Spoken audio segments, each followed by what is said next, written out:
I'm going to be 58 this year, and I definitely have time marching across my face. So I've got all the stuff. I've got acne, scars, I've got fine lines, wrinkles, large pores.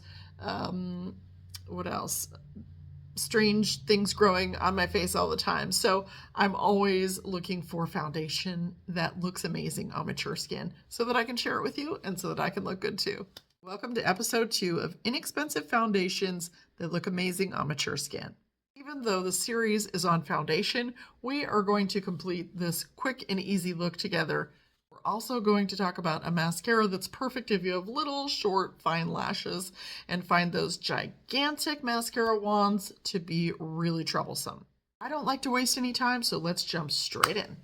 By the way, my name's Camille Cower, and I help over 50 women look and feel amazing. So let's get into one of the best foundations for mature skin. First, you need to know that I'm applying this over my skincare. I have not applied a primer. This is the L'Oreal Radiant Serum Foundation with SPF.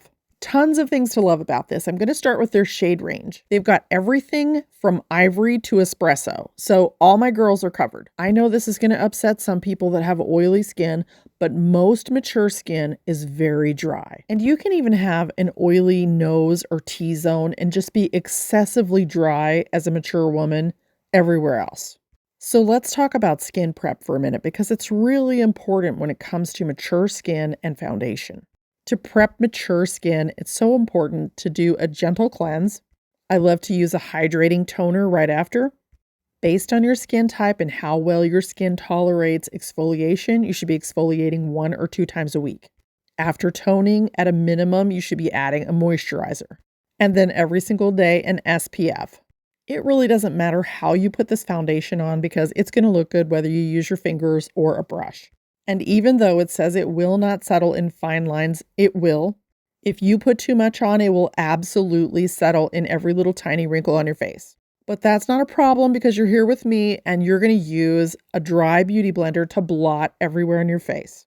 That's going to remove excess makeup and push the product into your face so that it looks like a second skin effect. Are you still with me? Now we're going to be so bold as to use this under the eyes. There are not a lot of foundations that are going to look good under the eyes, but if one is going to, it's probably going to be a serum foundation because they're just so thin and fluid. If you want to try this, dab a little bit under the eyes, let it sit for a moment, pat out the excess with a beauty blender.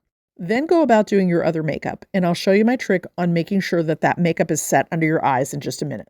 Since that foundation gave me a nice radiant base, I decided to go with a cream cheek color. And then I'm going to add a little bit of lip color. This is the Super Stay Teddy Tint in the color Coquettish. I don't know what they were thinking when they named those colors. Somebody was crazy. Then from the lash line to the brow, we're going to apply a little kind of pumpkin color. Then I'm going to take a little bit of black and just smudge it into my lash line and then work it up. And it's turning into a really pretty kind of smoky gray look. Just remember, if you have hooded eyes, you need to bring this up a little bit higher just to make sure that it frames your eyes. Let's follow this up with some fabulous brows. I used a brow stamp to begin with, and then a brow mascara to cover all those little gray hairs. Underline the brow just to clean it up a little bit. And since I'm not using a concealer, I opted for a little bit of cream color corrector just right on the inner eye where it kind of gets blue on me. If you use cream color correctors, they are fabulous, but you just have to use the tiniest amount. Now that we've got some bright eyes, we can try this new mascara I got. Now, the first thing you need to know about my lashes is that they're very short and they're also very straight. I have a real problem with most mascara, and one of the biggest problems for me is that it just doesn't want to hold a curl. So when I saw this on Amazon, I thought, ooh, that's got great ratings. Let's give it a try. Here's what I like about this. It only deposits a little tiny bit of mascara at a time because it's got that little tiny wand. What it doesn't do is give me any volume. I'm not generally into volume in my lashes. This does not smudge at all on me, and I tried. And it also holds a curl on my lashes all day long. The only drawback I can see is that it's really difficult to get off. So there's the Skinny on the Skinny mascara, and more on that in just a moment. Now that we're looking bright-eyed, This is a really simple 15-minute look. I have kind of a peachy look. It's kind of a red combined with a yellow.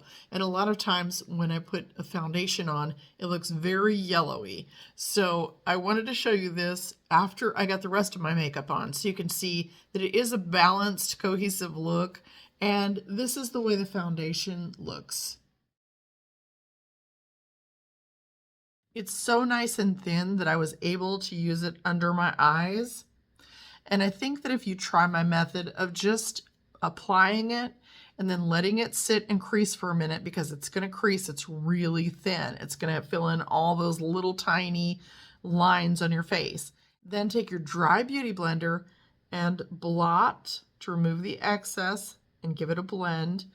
Let it sit while you do the rest of your makeup, then take a clean, dry finger. It's got to be clean and dry. It can't have other products on it or it won't work well. Take your clean, dry finger and then just push what's left into the skin. And this is going to do two things. It's going to push that pigment into the skin, making it a second skin effect. And it's also going to reduce excess makeup. And then once you're done, that should not crease. I do this all the time. This is my #1 method for not using a powder under my eyes because I have very dry skin. So the less powder I use, the better. I can use a little bit of powder if I want to, but I prefer to not go that route.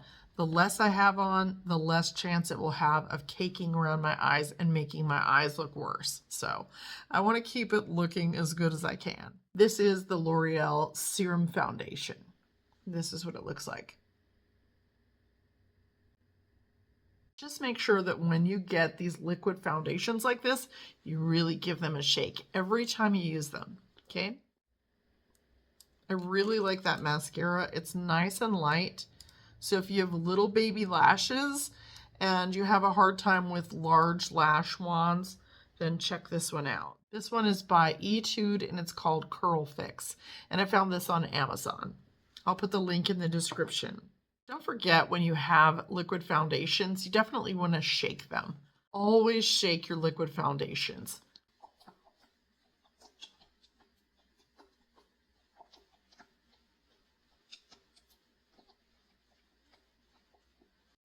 Make sure to check out episode 1 of this series if you haven't seen that yet. There should be a link down here. What else am I forgetting? Oh yeah, make sure you're subscribed and your ringy dinger is set to on. And that way, anytime I go live or post a video, you will be the first to know. Well, no, you'll be the second to know because I'll know first. But anyway, I'll see you next week in the next episode of Inexpensive Foundations That Look Amazing on Mature Skin.